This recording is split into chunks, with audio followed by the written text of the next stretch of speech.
Viewers, welcome to Aathusamayal. Krishna Jayanti special இந்த வீடியோவில் பார்க்கலாம். செய்கிறது அப்படின்றத இந்த வீடியோவில் நம்ம பார்த்து தெரிஞ்சுக்கலாம். இப்போ தட்டை செய்கிறதுக்கு 1 கப் அரிசி மாவை நான் எடுத்திருக்கேன். இது பச்சரிசியை நான் லைட்டாக துணியில் தொடச்சிட்டுனேன்னா அதை மிஷினில் கொடுத்து அரைச்சி எடுத்திருக்கேன்.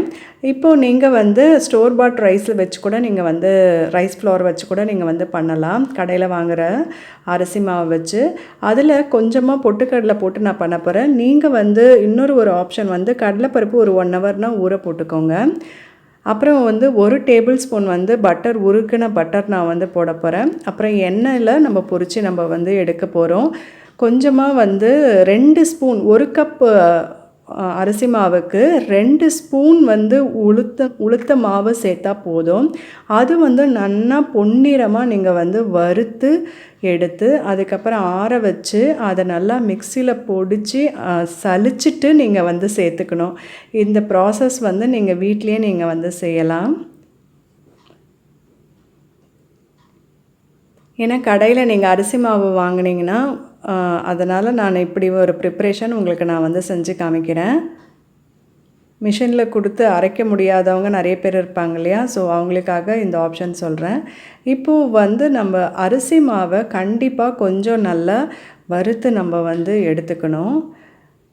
கொஞ்சம் அந்த ஈரப்பதெல்லாம் போகிற வரைக்கும் நீங்கள் வறுத்து எடுத்து நீங்கள் செஞ்சிங்கன்னா உங்களுக்கு கொஞ்சம் நல்லாவே வரும். இப்போ வறுத்துட்டு இந்த மாதிரி உங்களுக்கு நல்லா பவுடராக இருக்கும்.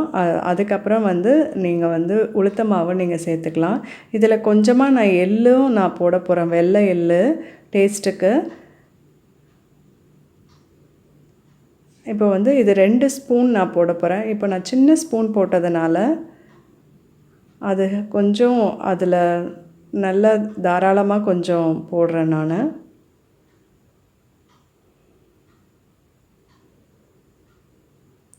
கொஞ்சமாக எக்ஸ்ட்ரா போட்டது. இப்போது இதில் கொஞ்சம் பொட்டுக்கடலை,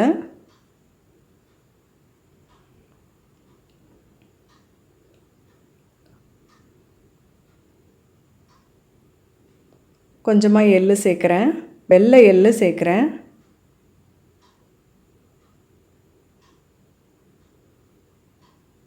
கொஞ்சமாக பெருங்காயம் தூவிக்கோங்க.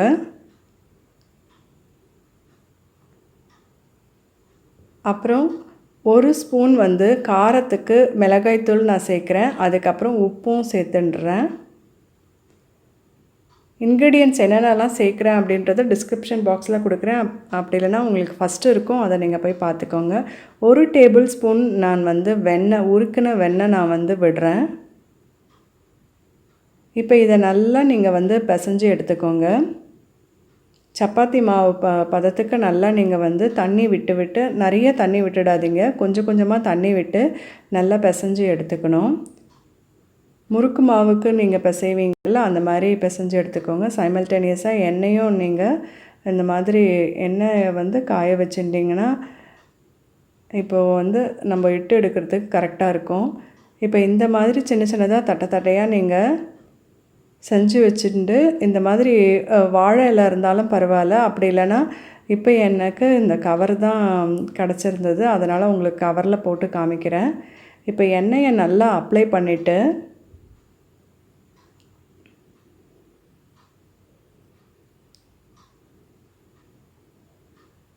சின்ன சின்னதாக வேணும்னா எந்த சைஸ் வேணுமோ உங்களுக்கு அந்த மாதிரி நீங்கள் இப்போது வச்சு நீங்கள் இந்த மாதிரி ஒரு பாத்திரம் இருந்ததுன்னா அதையே நீங்கள் ப்ரெஸ் பண்ணி அதுக்கப்புறம் பண்ணலாம்.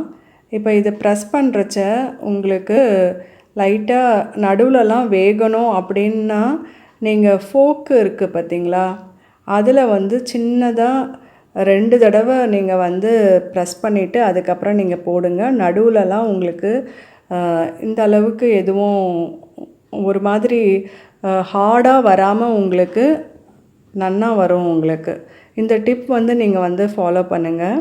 லைட்டாக அந்த ஃபோக்கில் ஒரே ஒரு நடுவில் மட்டும் சென்டரில் அதில் ப்ரெஸ் பண்ணிவிட்டு அதுக்கப்புறம் நீங்கள் போட்டிங்கன்னா தட்டை உங்களுக்கு ரொம்ப நடுவுலலாம் உங்களுக்கு கரெக்டாக வெந்தும் வரும். அதே சமயத்தில் உங்களுக்கு அந்த ஹார்ட்னஸ் வராது. அதே மாதிரி பூரி மாதிரி உங்களுக்கு எழும்பியும் அந்தளவுக்கு ஒரு மாதிரி கடமுடான்னு வராது, கரெக்டாக வரும் உங்களுக்கு.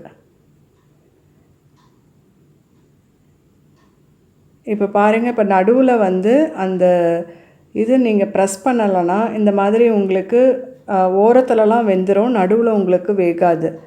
இப்போ நல்லா கிறிஸ்பாக வந்திருக்கு பாருங்கள்.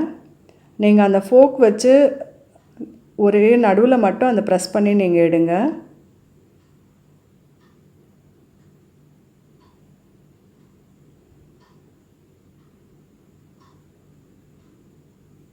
இப்போ நல்லா கிறிஸ்பாக வந்திருக்கு. எண்ணெய் நல்லா நீங்கள் இருத்துட்டு